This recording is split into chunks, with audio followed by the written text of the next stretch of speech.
Hello, fellow innovators. I'm Todd Wyant, and this is the Bridging the Gap podcast. You're invited to join my mission to embrace and share the innovations transforming the AEC, MEP, and manufacturing industries. I am excited to welcome back to the show Bianca Coury.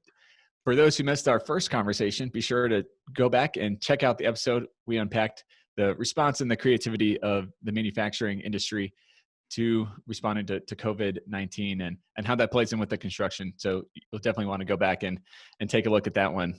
Today, we are going to unpack Bianca's story in the construction industry. Welcome back to the show, Bianca. Well, thanks so much, Todd. It's a pleasure to be back. Yeah. So what first attracted you to the construction industry?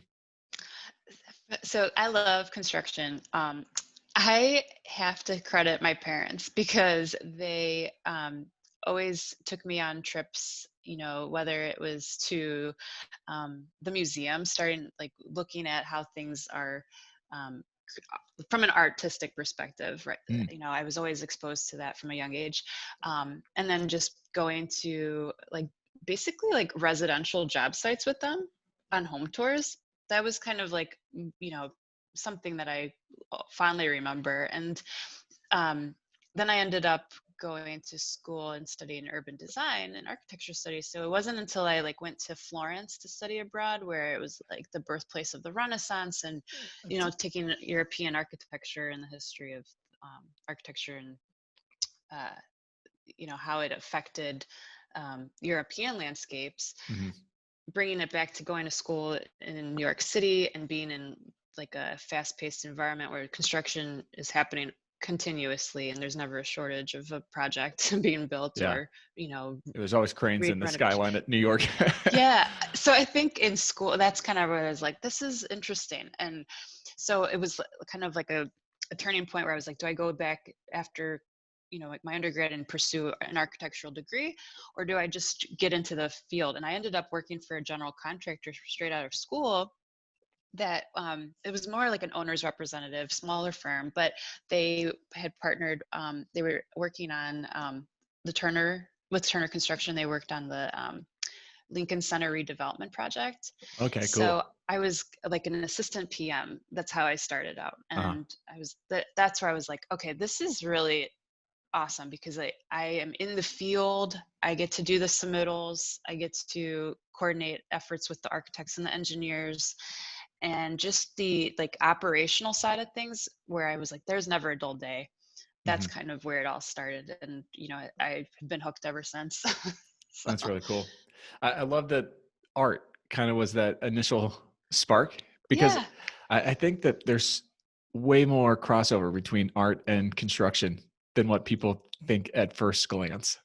Yes, totally. And I'm glad that you can connect the dots there with that, because I think art is just essential for all industries. So, for construction too, it is about starting with the blank canvas, and then you have your tools, your paint set. It's literally it is art. It's an art and science. Yeah. And there's being able to think creatively, and having that artistic mindset. I think it does lend itself well to the constant adjustments you have to make, or working within a very constrained environment. Oh, for sure. All of that definitely. And art, I credit art for it. For sure. Yeah, that's awesome. What were some of the challenges you faced and had to overcome starting in the field as a woman? So it was tricky. I won't lie that, there's definitely obstacles, or you face adversity, day one, stepping into a shanty and being like, hi, I'm here. I have my work boots on. I have my hard hat. And then being tested to, can you prove that you can do this? And being the only female on a job site, that was almost my motivator. That was what really propelled me forward to say yeah, I can do this. I can prove to you that I can do just a good job. My work ethic, and it was almost a test to prove that I could do it. Yeah. So, I ran I did the punch list. I did the daily manpower reports. It's a different animal. Working as a assistant superintendent at the time, it was a 24-story high-rise building, working with the developer, coordinating trades. It's almost like that you thrive off that energy. Mm-hmm. And, you do, once you have like a proven track record, it's just that immediate respect you get, and you can command authority just as much as like the next person. Right. So it's just being able to believe in yourself and like have that willingness to drive and push forward. And like, yeah, there's definitely challenges, but the rewards are there. And I think being able to stay dedicated to it and committed to that cause, like I think that's what was my key motivator, at least. I hope that can, and I'm seeing more and more women in the field, and that's just been really phenomenal transformation too. And I think that's what we need too. So yeah, good. That's awesome.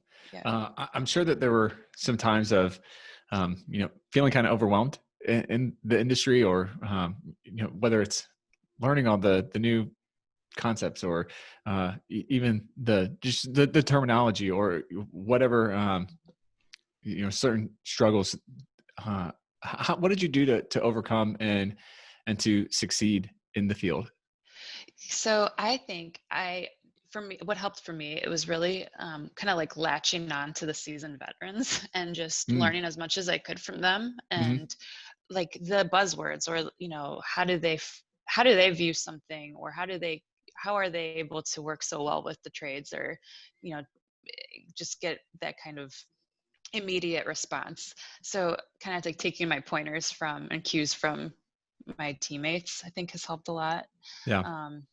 And and like it's interesting because like we think, okay, there's female surgeons, there's female pilots, right? There's female superintendents, and it's basically being able to run a job site and orchestrate all these different things. And I think it's ingrained in our DNA to do that and manage a lot at the same time. And I mean, construction is very fast paced and pressurized. And so being able to collaborate with your teams too, I think, I think that comes naturally to women too. And just that has been a help, yeah, a driving force. So. For sure. I do think that comes naturally. I think I like to at least think of myself as being able to hold a lot of different things in my mind at the same time.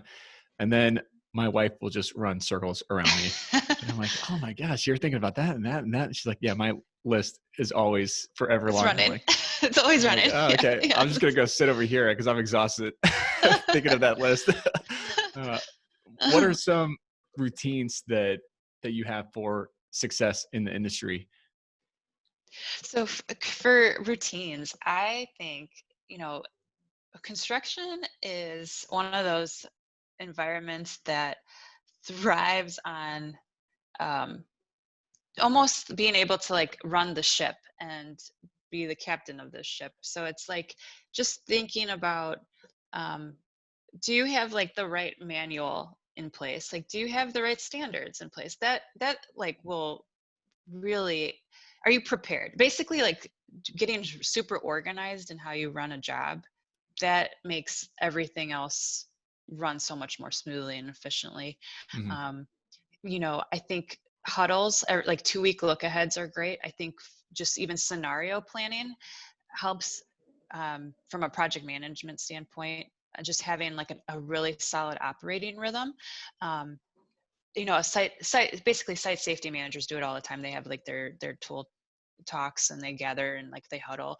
And it's a very demanding kind of rigorous rhythm, but I just think that it's kind of like running an operating room and making sure everyone knows their role, and just having kind of, just good habits in place, good routines. I think that helps a lot. Do you think that certain personality types are better at it than others?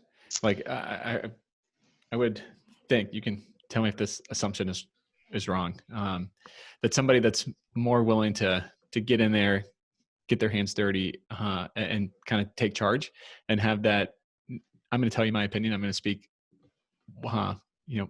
what I think is right, that type of personality would do better out in the field than somebody who's probably going to keep a lot of their opinions to themselves and not really speak up in defense of whatever they're thinking?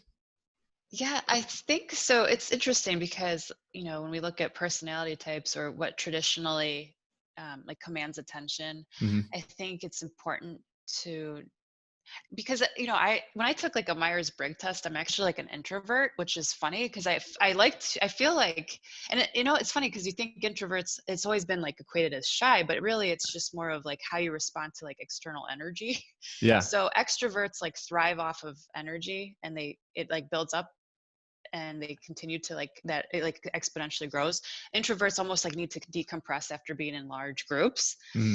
But I think there's just like different levels of being able to lead and feel comfortable and be bold. I think that's important. Like, I think Hmm. you need to take a firm stance and be able to make a decision, because it's such a timely, sensitive kind of way of working, Hmm. and making a split decision, and like, can you own that, and can you be held accountable? And like, I think it's just more of like self-reflection, because I think Hmm.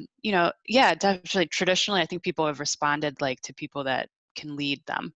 So it Hmm. almost is like that kind of personality type does really well in a role where they like to lead teams and orchestrate and coordinate and have a lot of different balls in the air, um, and Yeah. not get scared by it. Yeah. But But leadership that's can look really yeah. different. Yeah, I think, yeah, right. And I think that's where we like flip it over on its head and say, hey, like, has it always been done right? Maybe like we look to more of the, different personality types to lead the charge, because Hmm. it may save more money. It may save more time. Like, are we going to be more sustainable in how we do our work? And just Hmm. kind of like flipping it over and examining it from a different angle Yeah. is interesting. But yeah, I think, you know, it's it lends itself well to people that like want to that are up for the challenge. I think that's Hmm. always good.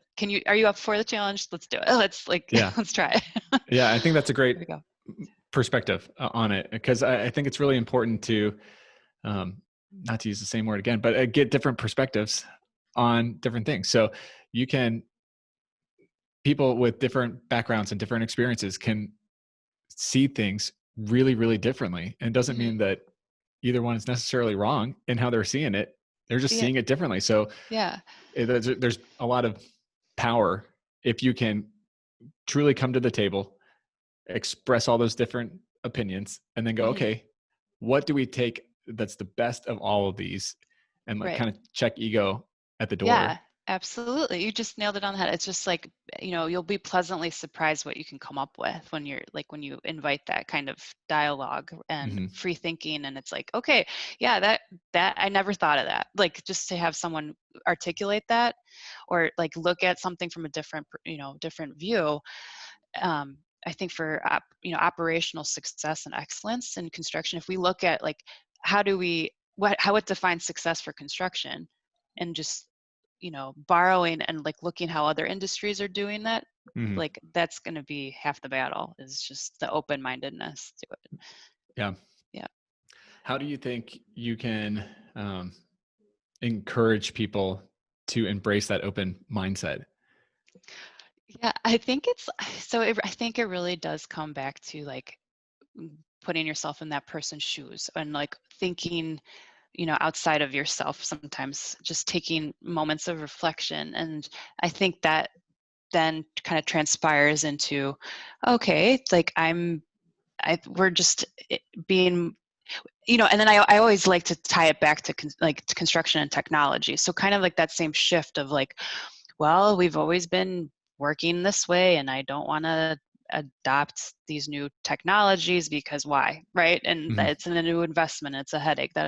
Now people are seeing like the power of a connected job site with the right tools, like having the right digital toolkit on. And that's kind of like that change is happening. It's the same thing, like when you break down those barriers or those walls, people are like, oh, why didn't I have this iPad in the field? Like, Yeah. of course I would be like looking at, the drawings and then putting an RFI together on my tablet and, Right. responding quickly. Like like mind blown. Like those kind of like wins start to just take effect and become second nature. So it's much the same kind of just willingness to try it.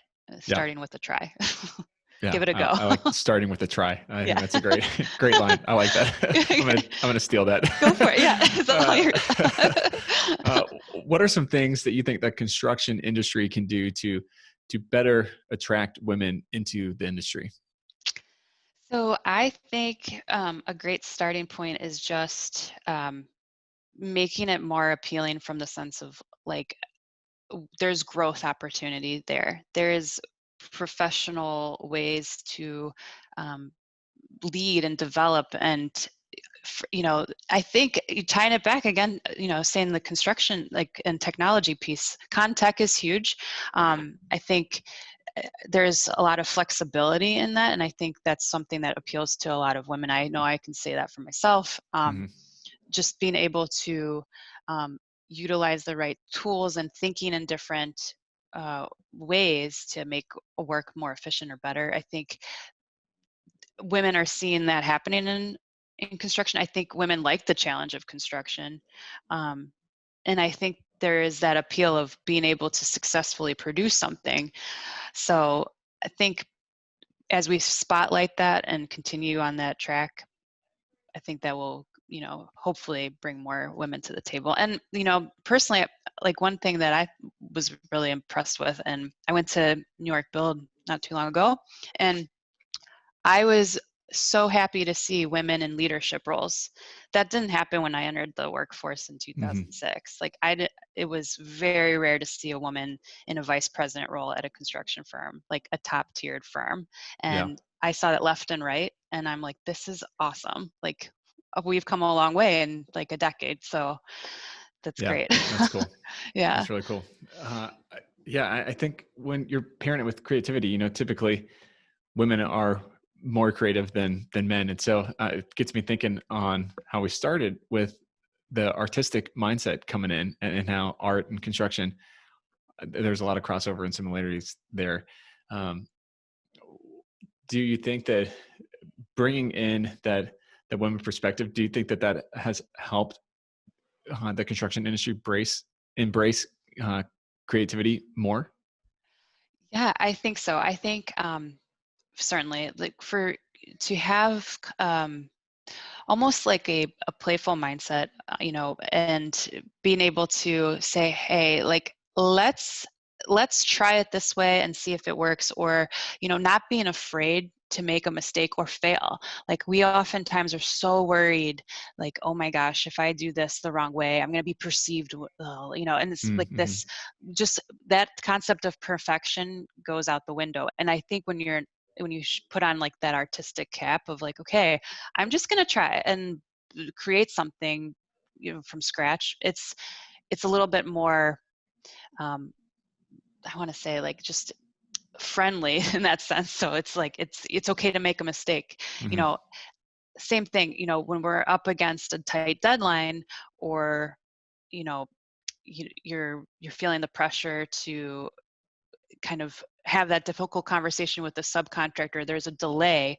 That's where I think like the communication piece comes in. And I think, women can bring a lot of diplomacy to the table. And that's where I think, it's like, let's not burn the bridges. Let's bridge the gap. Burn it all down. Let's go. They wronged me. They're done. Yeah. So those softer skills, I think are totally underrated. They're so important. And women have them in spades over the typical guy.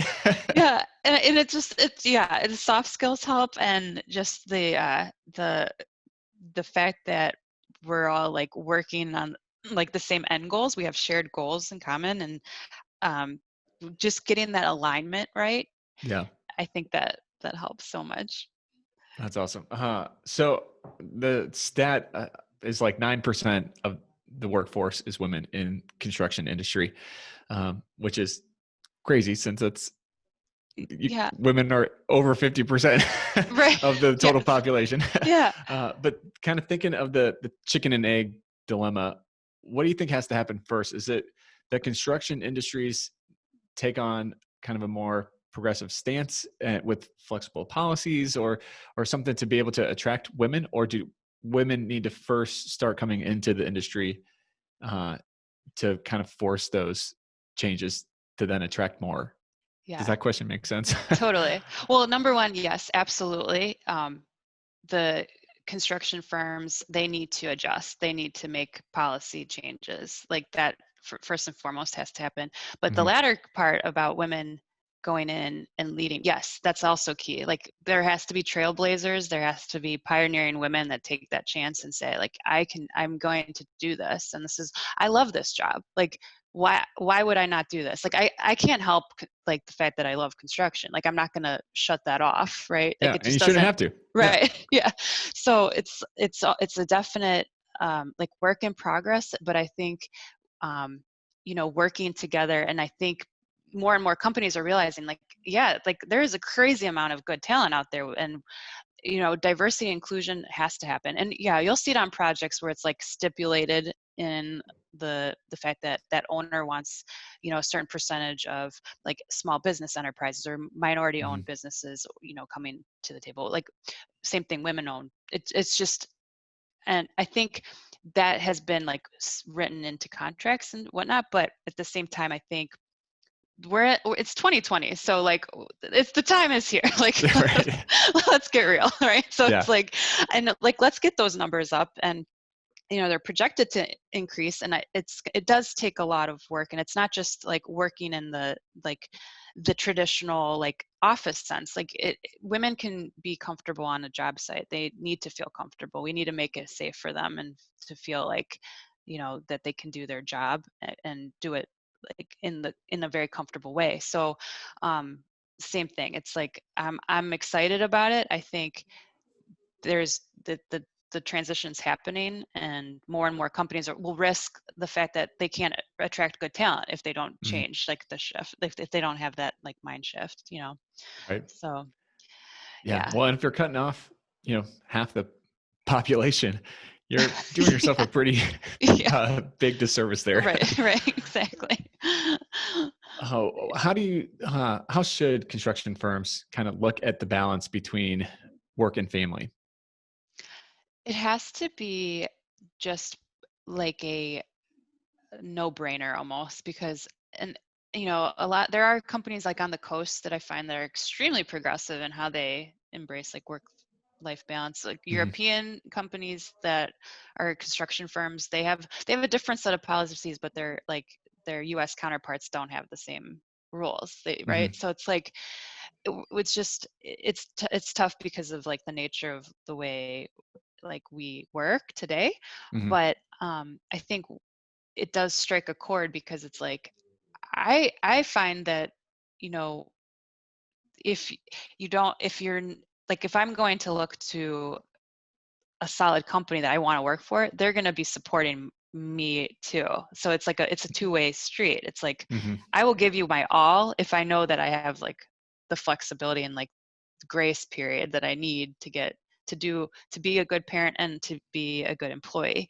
So Yeah. it's the same thing, and it's men too. My husband faces it too. Like he's a dad, like, right? So Right. he has the same kind of like, we it that applies like across the spectrum to me. So it's Yeah, for yeah. sure. I think that this may be the millennial coming out in me, but I resonate with that for sure. Yeah. Of Yeah.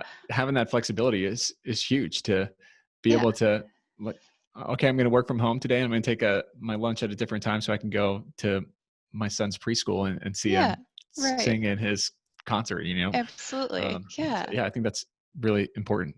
Yeah, I think that, right, that definitely speaks to just us as parents, and and working like just as hard, if not harder. Yeah, yeah, for sure. So yeah. So you mentioned that you had a great mentor that really was a role model who encouraged you well at the beginning of your career. What are some of the main things that you learned from that relationship? And then how would you encourage women to find good mentors in the industry?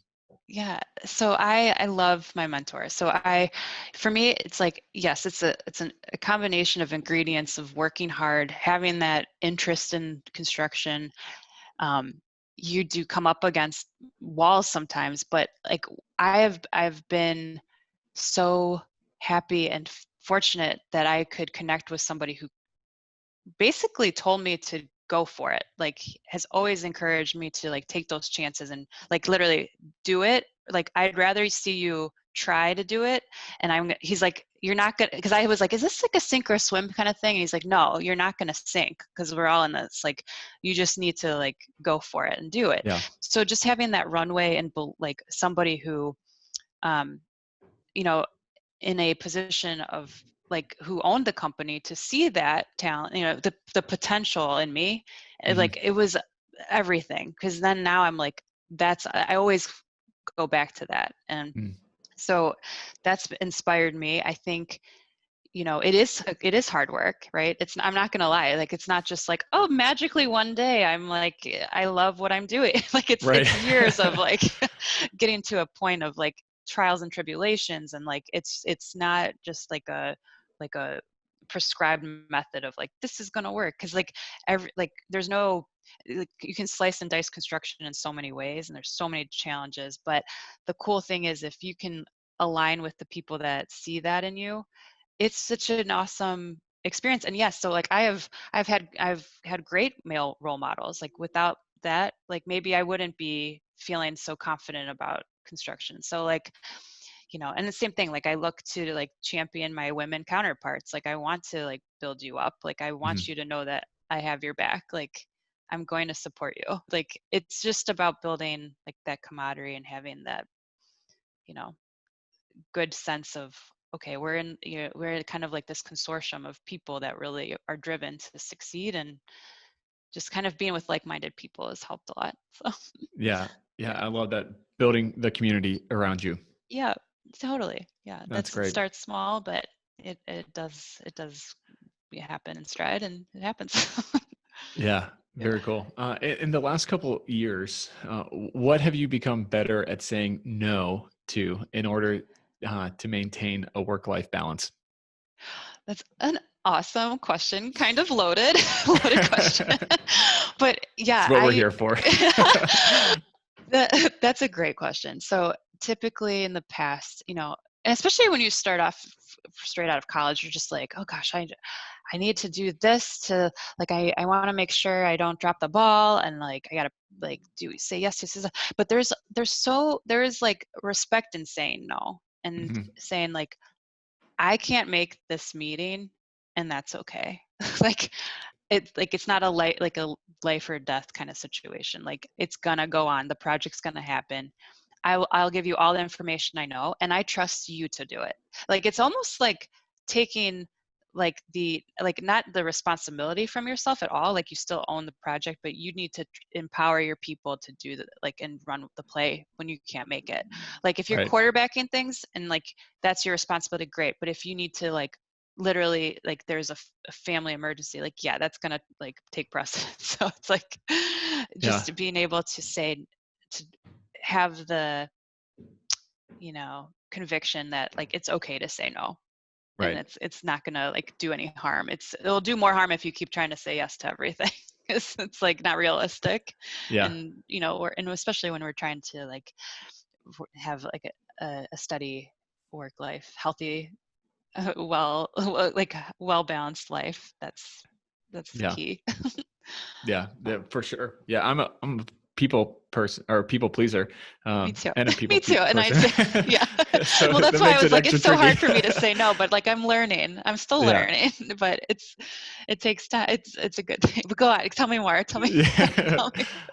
I think one of the things that I've realized in the last couple of years is, and I think this comes with maybe being a parent, definitely getting older, it is in delegating, you're actually kind of taking on more responsibility, but you're building that trust, and you're building, going back to that community, you're building the networking community around you to help everybody succeed more.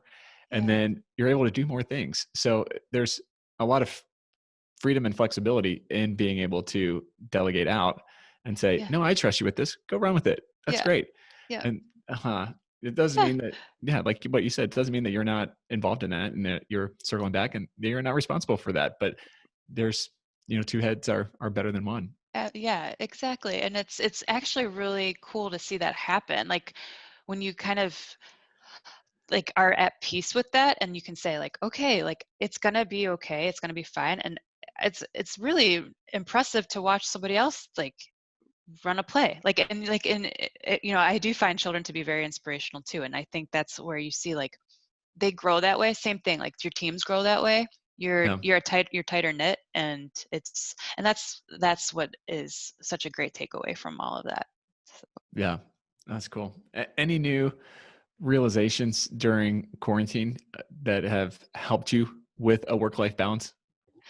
I I feel like it has given me the time back in a way, if that makes sense. Like it's Yeah. almost like things have slowed down and I'm not so panicked about it. It's just more like, wow, this is a great time to feel even more connected with people and reaching out, and has given me like time to catch up with people I haven't talked to in a while. I am baking so much more. Yeah, So the it's sweets are yes. nonstop Yeah, coming, and right. it's not good. Not good, not good. It's Yeah, delicious, but it's yeah, not good. yeah.